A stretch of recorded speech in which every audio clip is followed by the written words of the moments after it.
Now, the Helen Suzman Foundation is the latest to challenge the government's decision to terminate Zimbabwean exemption permits. The foundation has described the government's decision as unreasonable. Now, for more on this story, I'm joined by the chairman of the Zimbabwe community in South Africa, Ngqabutho Mabhena. Thank you so much, Mr. Mabhena, for joining us on the show this afternoon. Now, whom in South Africa do you represent? Is your representation limited to just the Zimbabwe exemption permit holders? I represent every Zimbabwean who is in South Africa. You know that there are those that are on special permits, there are those that are on other visas, there are those that are on asylum, and those that are now citizens of South Africa, but their roots are in Zimbabwe. So we represent every Zimbabwean in South Africa. Now, we've recently seen the introduction, if you will, or the involvement of the Helen Suzman Foundation in this fight to protect permit holders. What is your relationship with the Helen Suzman Foundation? We've never had a discussion with them. They are not the first ones to want to go to take the legal route to challenge this decision. But our position as the Zimbabwean community in South Africa, we support everyone that seeks to assist the Zimbabweans to remain in the Republic, because you will know that these permits were issued under special circumstances in 2010. Those circumstances have not changed. They are still the same, if not worse. So this is why we are saying those who want to assist Zimbabweans, be they South Africans or otherwise, we will always support, because the Zimbabweans are now in a situation where you are on the other side of the river, you need to cross, the river is flooded, so just cling on the tail of a cow to cross the river.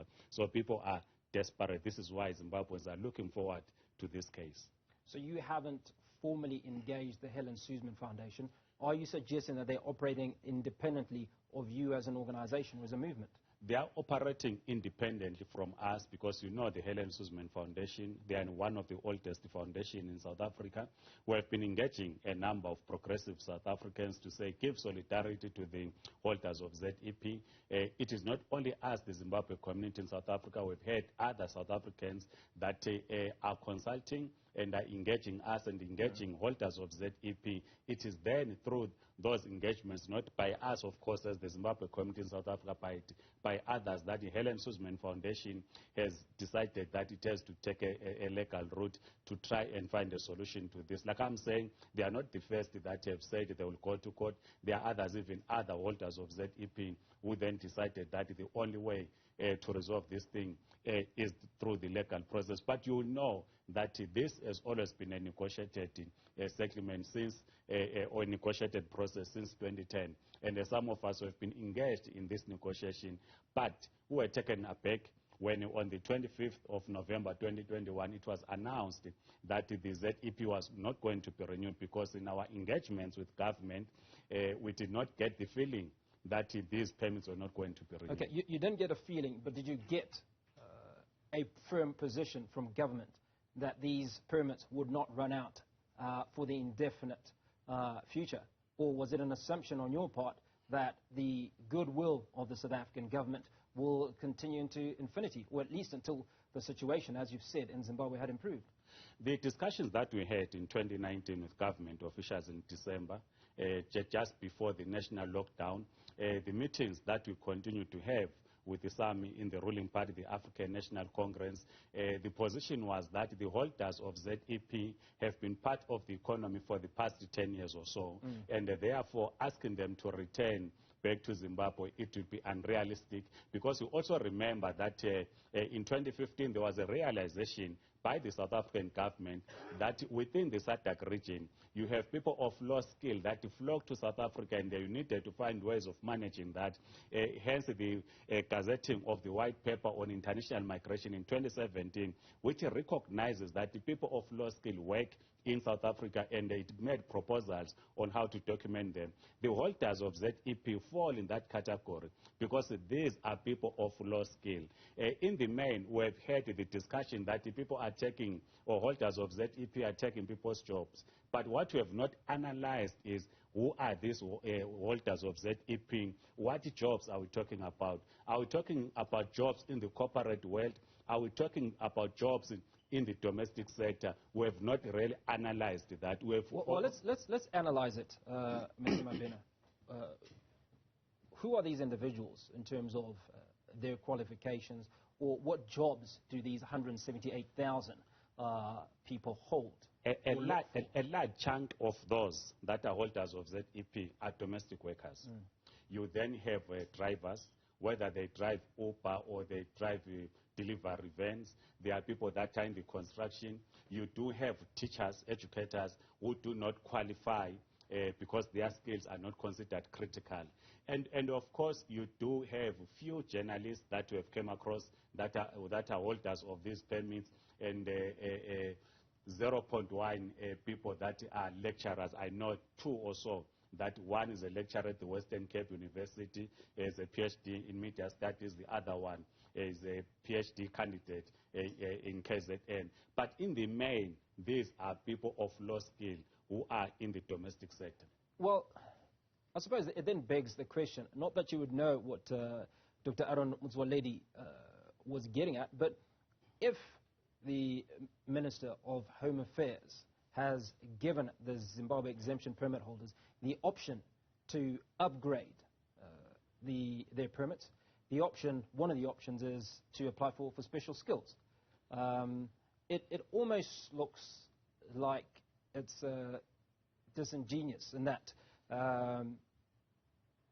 if they have no capacity to upgrade, I mean, if you're a domestic worker or if you're a driver, that is not a special skill. So the likelihood of you being able to upgrade that permit is near impossible. This is what we said when the announcement was made, that the majority will not move.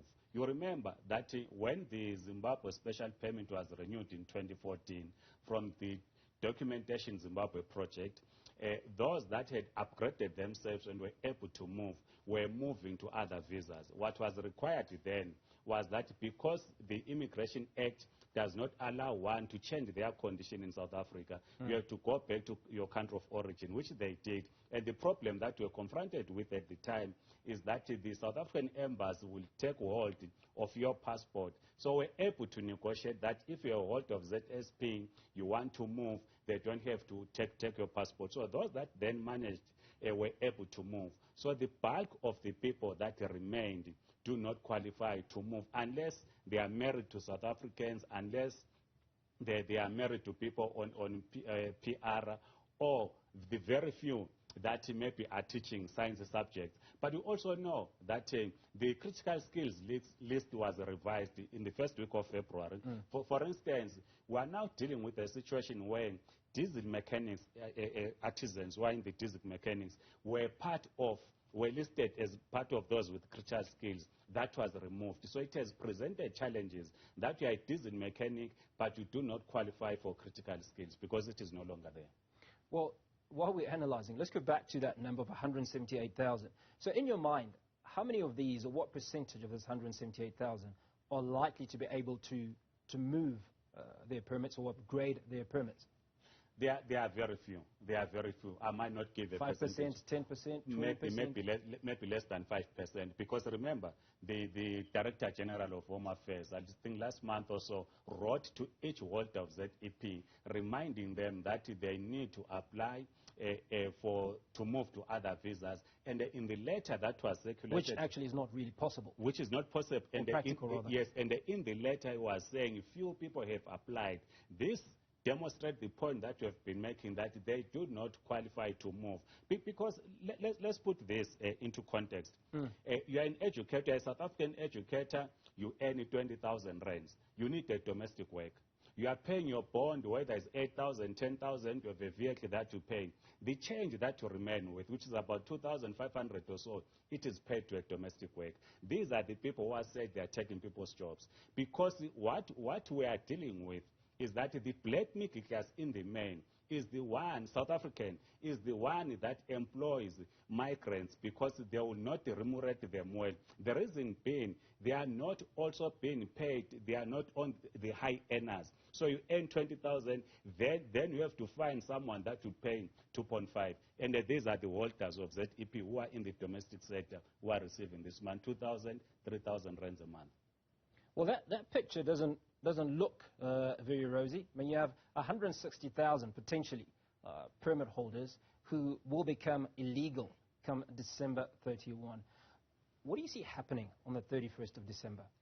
or in the build-up to the end of the year? Is going to be a crisis unless there's some review by government on this decision. Because also remember that some within those are running small businesses, and you know that there's an attempt to say migrants should not run these businesses. For instance, we've got people that will rent a chair in a saloon. They are holders of ZEP. You have people that are in the tourism industry at a low scale. They are holders of ZEP. And the requirement when you apply for a business permit, you need 5 million rands that you bring into the country, or at least to prove that your assets, in terms of your company's assets, are worth about 5 million rands, which is not the case. So a lot of people are going to be affected, not only holders, but Zimbabweans back home, because the people that are working here are supporting their families back in Zimbabwe. Ngqabutho Mabhena, thank you so much for your time coming on to the show. And he's chairman of the Zimbabwe community in South Africa. And that conversation around what will happen to the 178,000 permit holders of the Zimbabwe exemption permit come December 31st.